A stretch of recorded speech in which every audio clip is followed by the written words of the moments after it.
کراچی سمیت ملک بھر کے بجلی صارفین قیمت میں اضافے کے لیے تیار ہو جائیں۔ نیپرا بجلی ₹1.64 مہنگی کرنے کی درخواست پر کل سماعت کرے گا۔ مزید جانیں گے ڈان نیوز کے نمائندے طاہر شیرانی سے۔ طاہر بتائیے۔ جی، سینٹرل پاور پرچیزنگ ایجنسی نے فروری 2026 کی ماہانہ ایڈجسٹمنٹ میں بجلی ایک ماہ کے لیے ₹1.64 فی یونٹ مہنگی کرنے کی درخواست نیپرا میں جمع کرائی ہے، جس پر کل سماعت ہوگی۔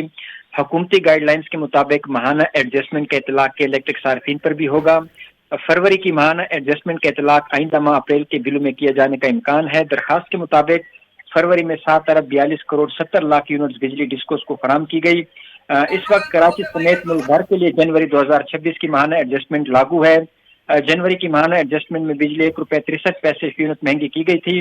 اس کے علاوہ کراچی سمیت ملک بھر کے لیے اس وقت رواں مالی سال کی دوسری سیمائی ایڈجسٹمنٹ بھی لاگو ہے، اور سیمائی ایڈجسٹمنٹ میں بجلی 35 پیسے فی یونٹ مہنگی کی گئی تھی۔ یعنی ملک بھر کے جو بجلی صارفین ہیں وہ ماہانہ اور سیمائی ایڈجسٹمنٹ میں اضافے کا دوہرا بوجھ برداشت کرنے پر مجبور ہیں۔ جی بہت شکریہ طاہر شیرانی ان تفصیلات کے لیے۔